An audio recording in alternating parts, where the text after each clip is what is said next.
Well, hello everybody, and welcome back to another session in our study on the story of Jesus. And we've got a great session for you today. I did want to just put one more little plug in on my book.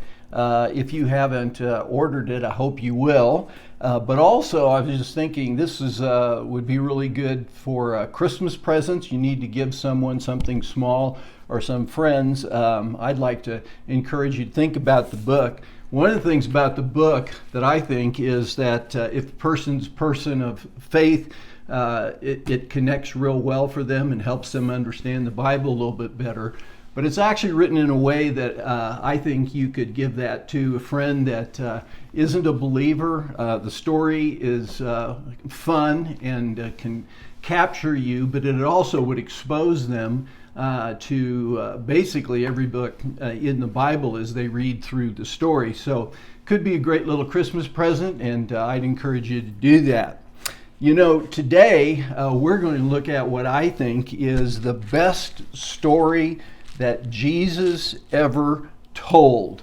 Now remember, we're really getting quite far along in the story of Jesus. We're hitting highlights, so again, I have to encourage you to go back and read the texts and read the Gospels, but remember that he's come over to this other side of the Jordan River into the region of Perea, and this is right before he begins his journey into Jerusalem. The events that take place and some of the teaching of Jesus that took place during this period of time are only found in the Gospel of Luke, and the story that we're going to look at today actually comes out of Luke chapter 15.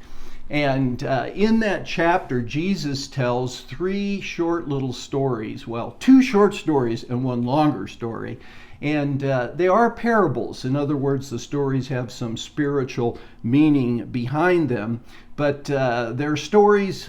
First of all, he tells a story of someone that has lost a sheep and finds it, and he talks about, if someone has 100 sheep and one strays away, he leaves the 99 behind and goes after the one, and that there's rejoicing when he finds it. And then he points out that there is more rejoicing in heaven over one sinner that repents than over 99 righteous people that don't need to.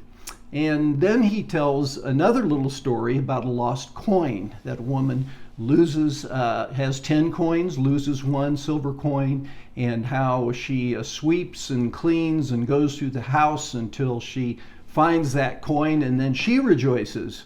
And then Jesus again points out that there is rejoicing among the angels in heaven over one sinner that repents.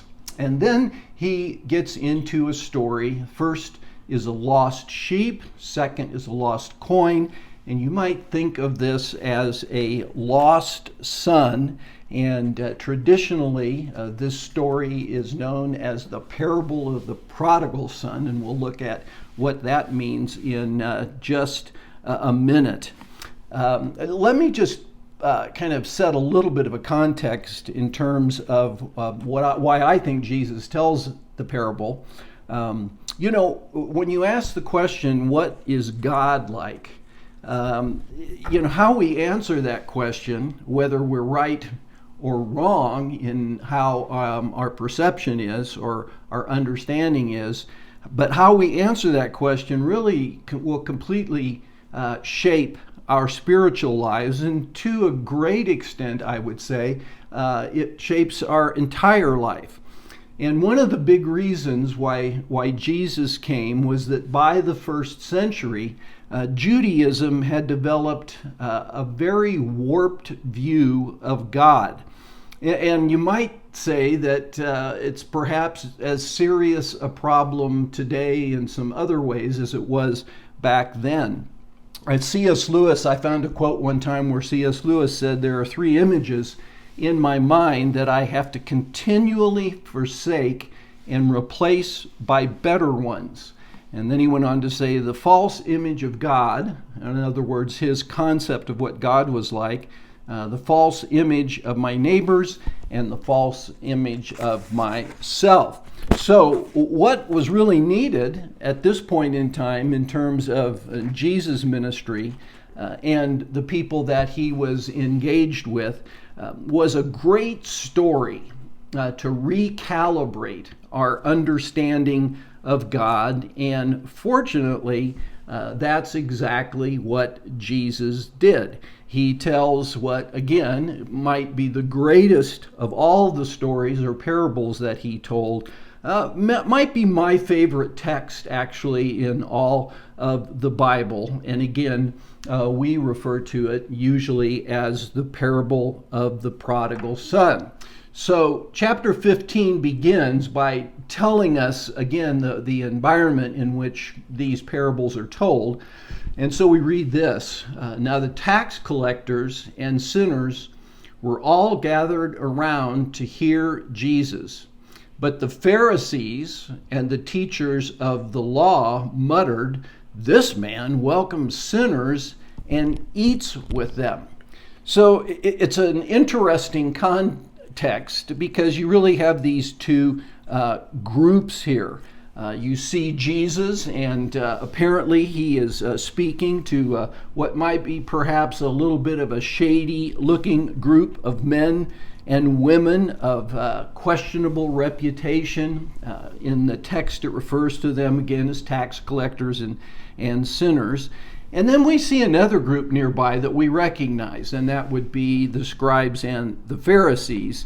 And the look on their faces kind of lets you know they're not really happy campers at this point in time, because they're looking at Jesus and the people that he's talking to, the people that he tended to hang out with. And they make this statement then that this man welcomes sinners and eats with them. You know, by this time, again, what we've seen is that two trends have been firmly established around Jesus. The first is that he's become known as the friend of the outcast or the renegade, and they're the ones that have gathered around to hear him, we're told in verse 1. Included tax collectors. You know, he even had one tax collector as part of the disciples, of course, Matthew or Levi, and sinners, which was kind of a word that referred to anyone that was non-religious, and sometimes it was even used of just, you know, kind of ordinary people, but that weren't religious, but also of people like prostitutes and other kinds of scoundrels. And when you think about the two groups, you know, you might think of them as the quote, obviously needy, which would be the tax collectors and the sinners, versus the self-deluded, because again, part of the problem with the Pharisees and the scribes and even the priests was that they'd really become self-righteous, and partially because of their image of what God is like. So those that were, you know, of that group that's referred to as sinners here, they might have felt, you know, disqualified to be in any kind of a relationship with God, because they couldn't meet the criteria really that the religious leaders of the day had established. And Jesus needed to step in and do something or say something about that. You look at Jesus, and what he's communicating to them is that, you know, he's their friend. He welcomed them, he accepted them, he hung out with them, he ate with them. He was a friend of sinners. And you know, it's interesting because it wasn't that he didn't confront the problem. So, for instance, the woman caught in adultery that we looked at, he confronted her issue, go and sin no more, but he didn't reject her. You know, I don't condemn you. And so he became known again as a friend to people like that woman. So that first trend is he's really established himself as the friend of the outcast or the renegade. Second trend is that he's definitely has established himself as a provocateur of the religious establishment. So the Pharisees and the scribes and ultimately the priests, who will play a large role in the final week of Jesus' ministry, they really were angry from the beginning. And so there's some early texts that talk about, particularly in Mark, that talk about almost from the get-go that there's quite a bit of anger about Jesus. And really, the word at one point in time is used that they were enraged by things that he said. And they began looking for ways to kill him really quite early, but it's been building. And so you might remember at the end of the story where Lazarus is raised from the dead, and some of the people that are there go into Jerusalem and tell them about what's happened. And again, we're told that the religious leaders begin to seek out ways that they can kill Jesus. So here we are, and so you can almost imagine we've got these two groups and kind of Jesus in the middle, and I think of it a little bit, sometimes you sort of wonder what was the kind of spirit or attitude going on behind what Jesus would say, and we aren't always told that, but I'm just going to speculate that perhaps if you can imagine Jesus kind of looking at one group, and then maybe he is turning and looking back at the other group, and maybe there's a little twinkle, in his eye. And so he tells a simple story about what you might think of as a dysfunctional Jewish family. So this part, the third story that he tells in chapter 15, begins down in verse 11. And there we read this. Jesus continued, "There was a man who had 2 sons. The younger one said to his father, 'Father, give me my share of the estate.' So he, being the father, divided his property between them." So there's 2 sons, okay? The younger one is the one that approaches the father, and, he makes this request. Now, you do understand this was scandalous, because generally, much like I think in our culture, the norm would be that the father's assets would not have been divided among the sons until the father died. And so here is the younger son coming and wanting his share of the father's wealth now. Now, this is a parable, which is important to point out, because actually in Jewish culture, had this happened, the most likely consequence would have been that the father would have maybe beat the younger son senseless and disowned and disinherited him, because he was, in a sense, the younger son was saying, I can't wait for you to die. I want my share now. Makes you wonder if there might have been maybe a little bit of history with the younger son. He might have been sort of rebellious. Perhaps he was a little bit of the problem child in the family. But interestingly, in the parable, what we're told is that the father actually gives both of the sons their share of his estate. By the way, the older son, who plays a big part at the end of the chapter, I'm not sure, we're going to hit him briefly. We aren't going to be able to go into a lot of depth, but both sons get their inheritance. And then we go on to read that not long after that, the younger son got together all he had and set off for a distant country. The story is structured in many ways almost like a 3-act play, you might think of.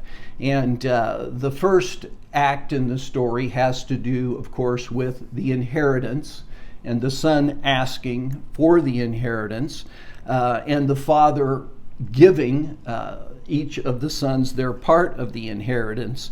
But the second part of the story, or act number 2, would have to do with what the son did with the inheritance. And so we're told that not long after he's been given his portion of the father's inheritance, he sets off for a distant country. So he takes his inheritance and he leaves. And then what is it that he does with his inheritance? And we're told this: in that distant country, there he squandered his wealth in wild living. So he blows it all. The idea there behind wild living was sort of riotous, and the idea of squandering has to do with wasting away. So basically, he blows the inheritance that he's been given, and he's here in this foreign country. What is this story all about, by the way? Because it's not just about the surface level of a father and his 2 sons. It's really a parable about humanity. And so it's a story about you and me and God. Okay, so it is a parable. And I think the renegade son, or the prodigal, is really an image of fallen humanity. Again, the outcasts, the renegades, the prodigals. And the father there represents the Father, because again, Jesus is trying to give a story that will create a new image of what the Father is like. The older son it represents probably the Pharisees and the scribes, sort of the self-righteous or the religious, and we'll see some things that the older son says later that would really fit in with that. So that kind of the second act of the story is all about that the son loses his inheritance and how he responds to that while he's away in this foreign country. So we go on and here's kind of some riotous living, a little shot of Mardi Gras there. Jesus goes on and he said this: after he, that being the younger son, had spent everything, there was a severe famine in the whole country, and he began to be in need. So life begins to spin out of control for the younger son. He's not only run out of money, he's squandered it, all that he had. Jesus makes this statement that after he had spent everything, and then hard times hit the land that he's gone to. We're told that famine hits the land. And so, you might think of it as there's an economic downturn, there's inflation, there's recession, there's depression economically, and the land is in famine, and the son's in trouble because whoever all of his friends were, when he had some dough, looks like they've all abandoned him, and he's on his own, and he is in need. So he comes up with a solution, and his solution is this. So he went and hired himself out to a citizen of that country, who sent him to his fields to feed pigs. So the younger son goes to work for a pig farmer. Now, you got to remember, this was a Jewish boy. And of course, pigs were considered unclean animals. And they were, you were forbidden to eat pork, anything that had to do with the pig. And really to become a someone that worked for a pig farmer and was out feeding the pigs, it would have been the ultimate, perhaps, humiliation for a Jewish boy. As a matter of fact, there was a phrase in Jewish culture at this point in time that said, "Cursed is he who feeds swine." Now, this is great storytelling, by the way. And I think when you and I, read the story, it doesn't impact us in quite the same way that it would have impacted a first century Jewish audience. And about the time that Jesus said, he goes to work for a pig farmer, you can almost imagine that the audience is just kind of going, oh, that is so gross. And then the question becomes, well, how did that work out for him? And we see that as we move on through the story. So he not only goes to work for a pig farmer, but he is so desperate and in such poverty that we're told that he longed to fill his stomach with the pods that the pigs were eating, but no one gave him anything. I mean, he's dying to eat pig food. And no one gives him anything.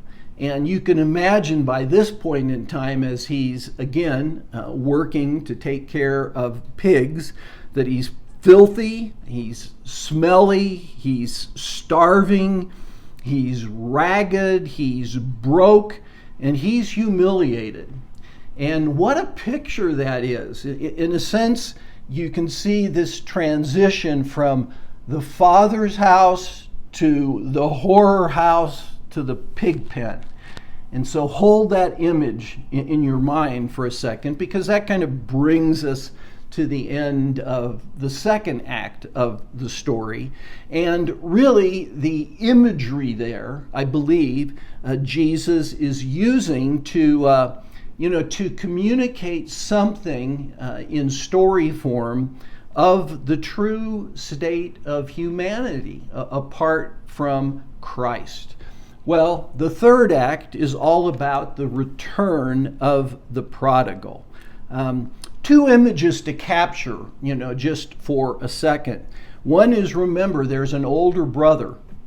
And while the younger brother has been off blowing his inheritance and living a life that was completely sort of repulsive to a serious Jew of the day, the older brother has been working on the farm.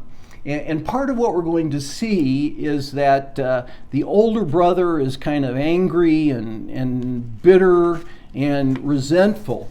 And then think about the father for a second, because what we're going to see in a minute would lend me to believe that almost every day the father has been walking out the door of the house and kind of looking down the road and hoping he will see his prodigal son coming home. And so that kind of takes us then to the beginning of Act 3, and we read this.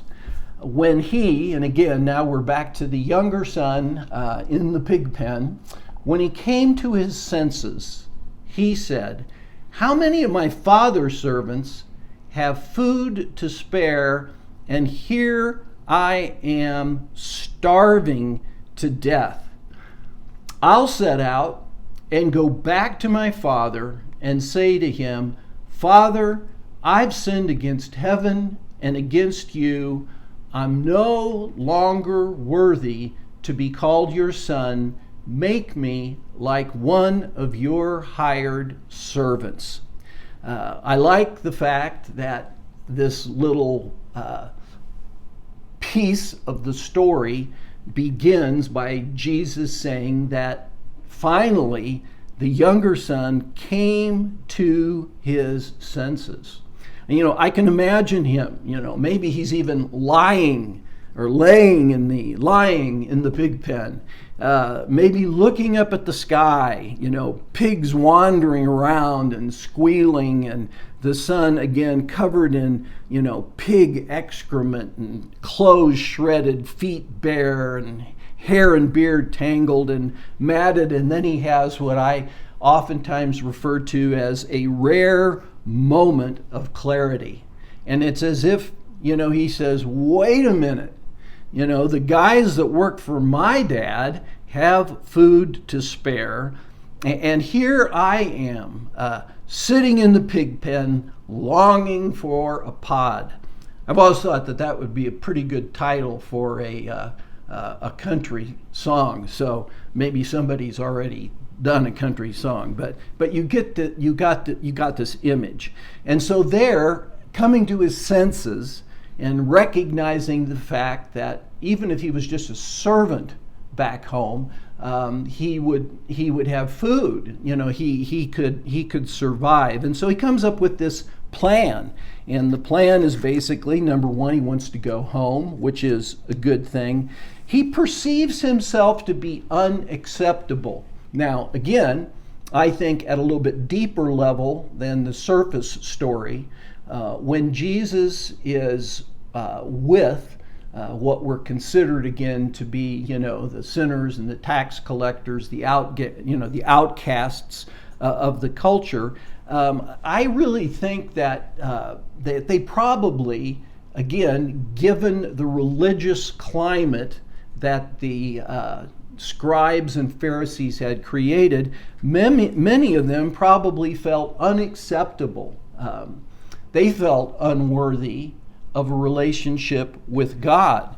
And in this story, again, the son, says, I'm not worthy to be called a son. Make me a servant. And so he has this plan. And it's interesting because the plan is to do something, work. There's something I must be able to do here. And when you see what's going on in his mind in terms of feeling like he's unworthy to be a son, and he's willing to just be a servant to his dad, part of what the story, I think, tells us is that he just doesn't know the Father.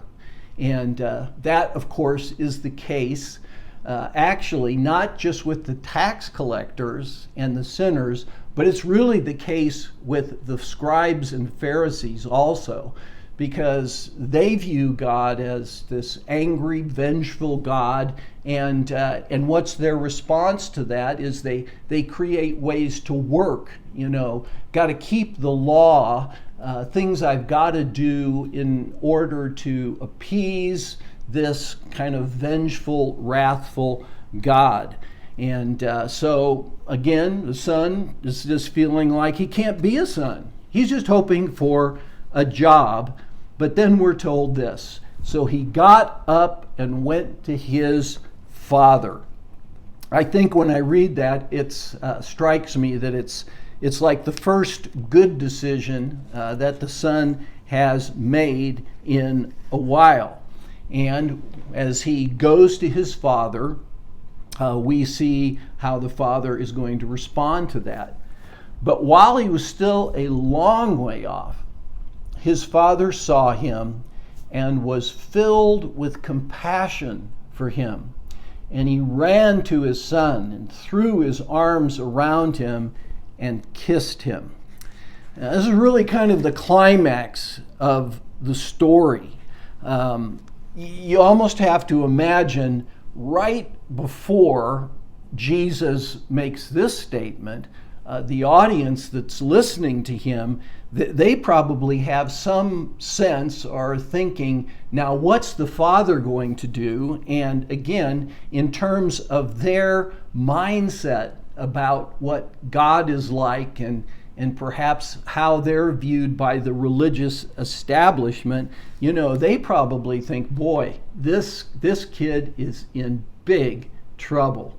And then Jesus makes this statement, while the boy is still a long way off, the father runs to him. He's filled with compassion. He throws his arms around him and he kisses him. And again, the crowd wouldn't know what to do with that. On the one hand, I think the religious leaders would be upset about that response because, again, the law said that the son probably should have been stoned.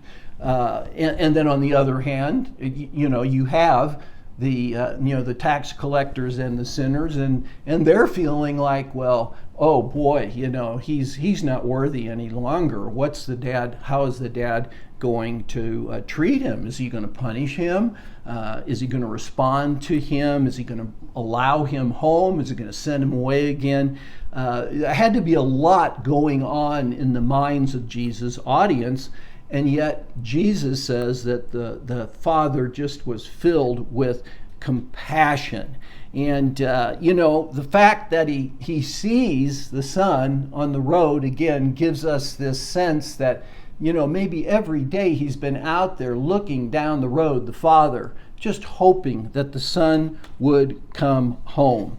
And, perhaps if we were watching this, that as the Father is looking, he kind of sees a figure in the distance walking towards the homestead.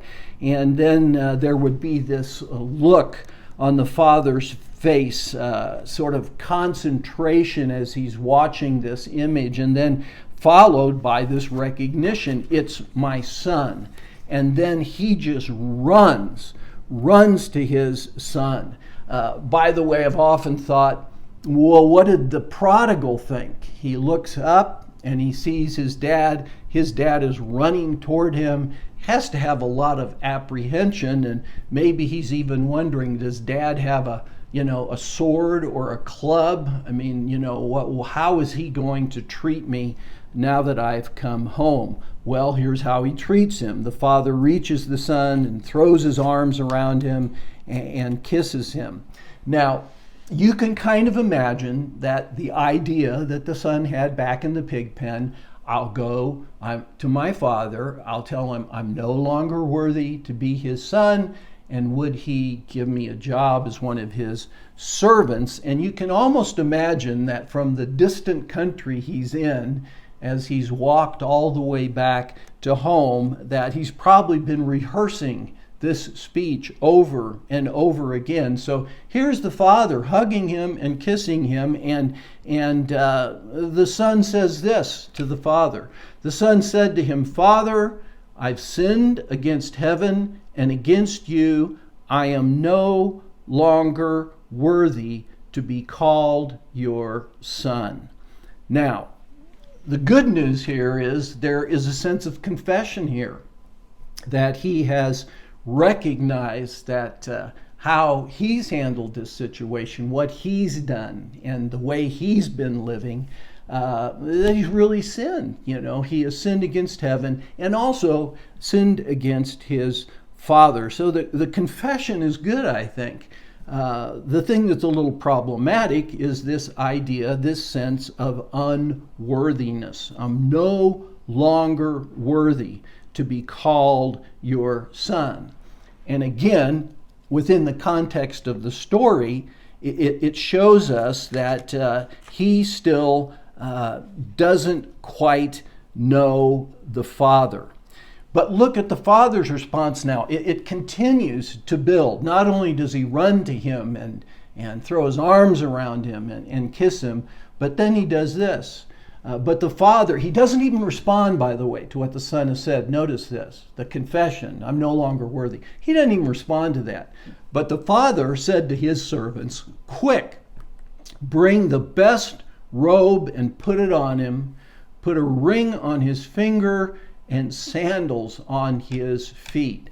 All of this, by the way, would be a sign that the Father has embraced the Son and brought him back into the family and restored him to the position that he used to have. And so, again, you can imagine him saying this and then turning back to the Son and hugging him again.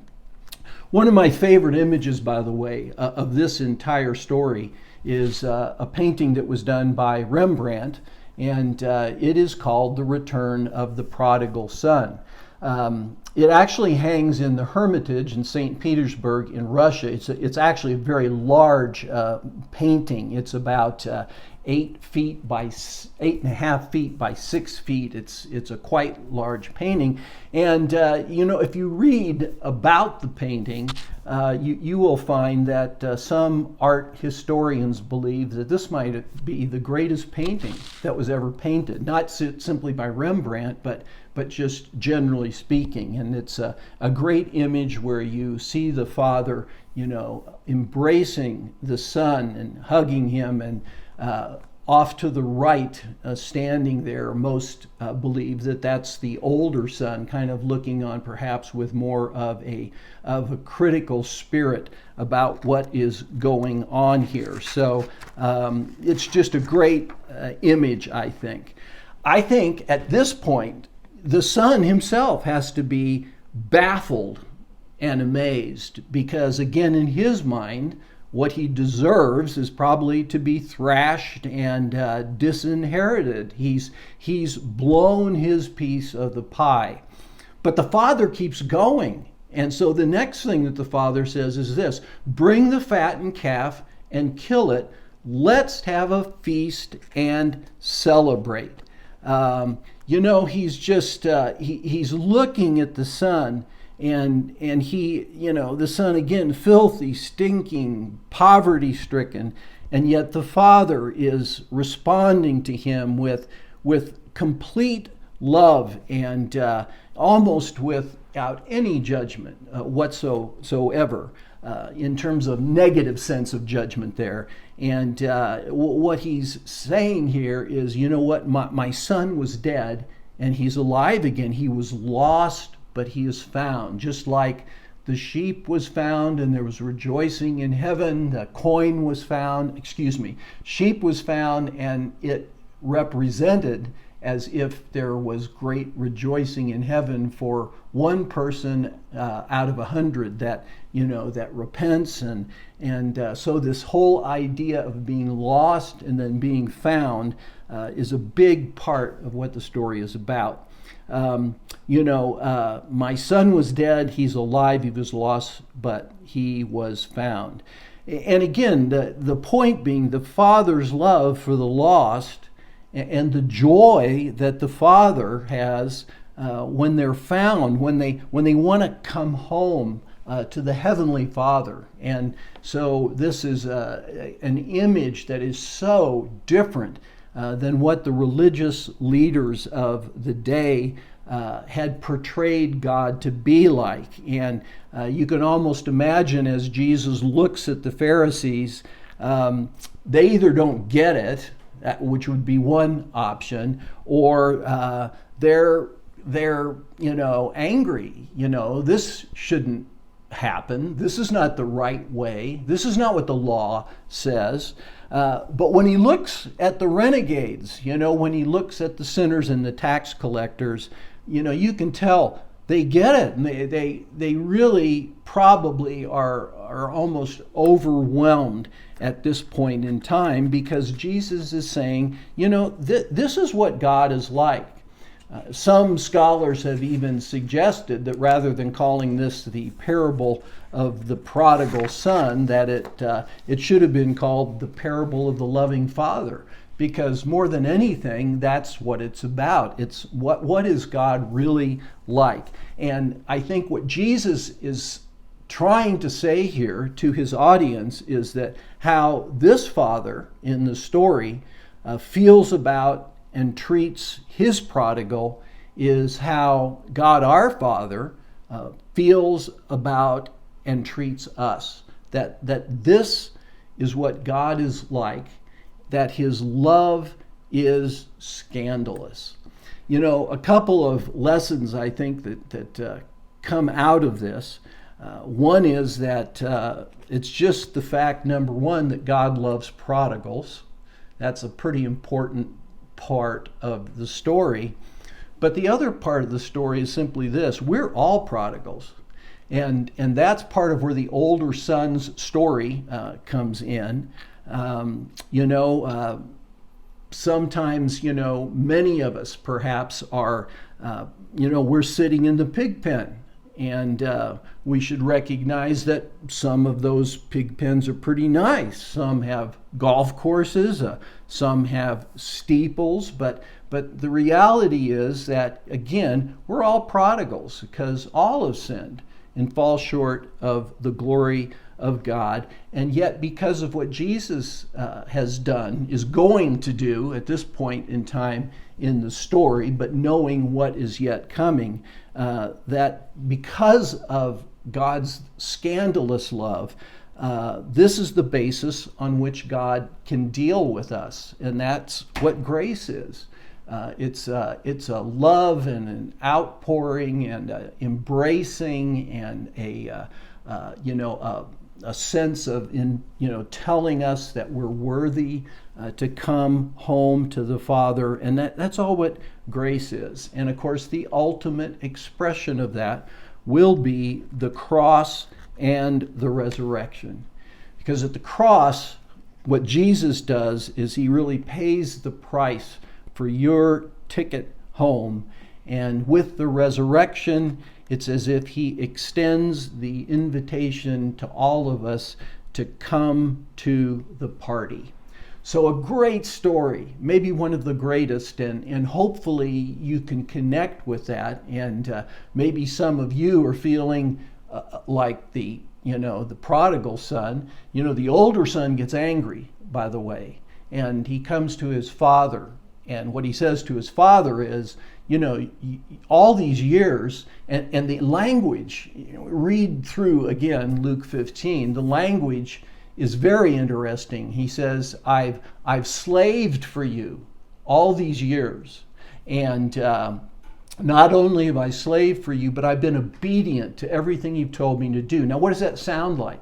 To me, that sounds like the attitude of the Pharisees, that because God is sort of a tyrant, we slave to do the right things, and we not only slave away for him, but they seek to be obedient to the letter of the law, every jot and tittle, you might say. And so with the resurrection, the invitation is to all of us to come to the party. And that's what God wants. He just wants us to come home, and he wants us to be open to receiving his love for us and understanding that this is what he's like. He's not like some false image of a vengeful tyrant. Well, next time that we're together, we've come to the point where Jesus is actually now going to cross from the east side of the Jordan, and he's going to head first of all into Jericho, which is what we'll be looking at a bit in our next session together. But ultimately, the last phase of the journey into Jerusalem for the Passion Week really starts with what we look at next week. So thanks for joining today's study. I hope it was a blessing to you, and I look forward to seeing you next week.